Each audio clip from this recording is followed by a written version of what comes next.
Welcome back. Media Watch, and that means one name, and one name only. James Creedon. Good evening, Mark. Where are we going?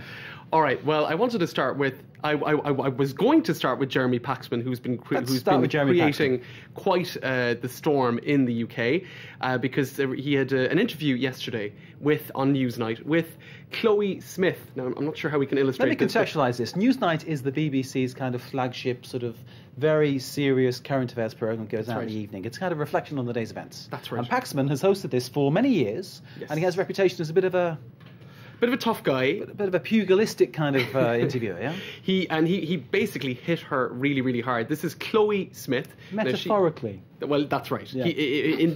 You could also say he nailed her, but metaphorically as well.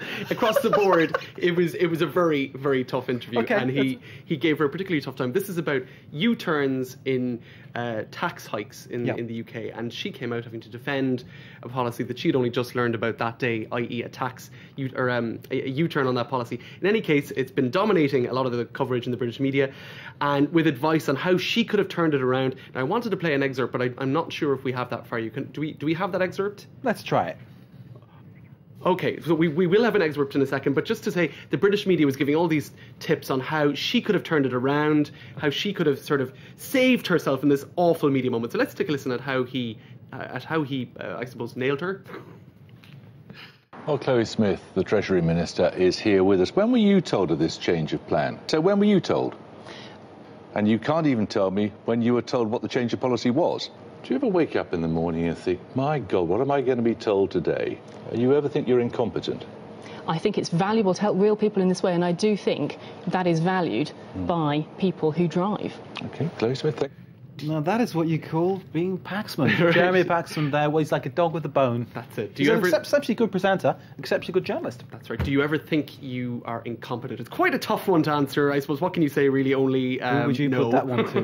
Right. Who would you put that one to? It's a tough one. And I think, she didn't perform very well, this particular government minister, in this interview. And I suppose he saw a poor performance and went for the jugular. Now, the interesting thing is today, the French media have been talking about their government spokespeople over the past couple of years and their PR strategies, how they deal with the media. Les Inrecuptibles magazine has been looking at their strategies. So this guy, François Baron, he was a spokesman in the last government, and he said if he didn't want a message to get across, or if he was unhappy with how he was being harangued by the media, he would just give this big, long, endless sentence which couldn't be soundbited or cut into a soundbite. He would kind of tend to go up at the end of the sentence, so it was just a catastrophe for the journalists who were trying to cut a nice soundbite for the news. And if he wanted something to be taken and repeated in the news, he would speak slowly for 25 seconds, and he knew it would get into the news bulletin. So he knew how to work the media. Then you had this lady, Valérie Pécresse. She was another government spokesman. She said she liked to wear red. Yeah. That was her strategy. She said she tended to notice that she looked better, the message would get across better. L'effet bonne mine, she called it. The bonne mine. The kind of the looking well effect. Makes you look good. Makes you look well, yeah. Now, just to go back to Germany. She looks healthy. It does. I mean, it worked well for her, but I suppose style over substance sometimes. Let's go back to Jeremy Paxman, because on Twitter, people were sharing various other incidents over his career. He's known for, as you were saying, having a tough interview style. There was one moment when he was Paxman himself.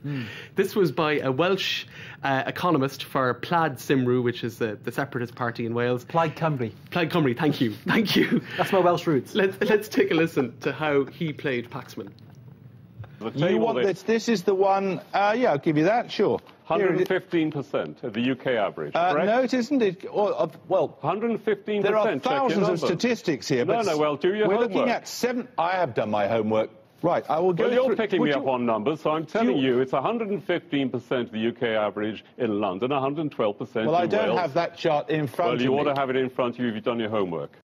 There you go. It doesn't told him twice to do his homework. It doesn't happen often. No, it doesn't. It doesn't happen often. And if their paths ever cross again... This is it. and I suppose the French journalists, they tend to not be quite as aggressive as Mr. Paxman, but it seems that they're prepared, according to Valérie Pécresse and François Baron's interview. There's a different philosophy, isn't there, completely? There is. I mean, very different journalists in the British or the Anglo-Saxon culture are far more...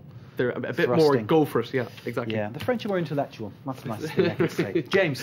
Thanks, Mark. Thank you very much indeed. James Creedon with Media Watch.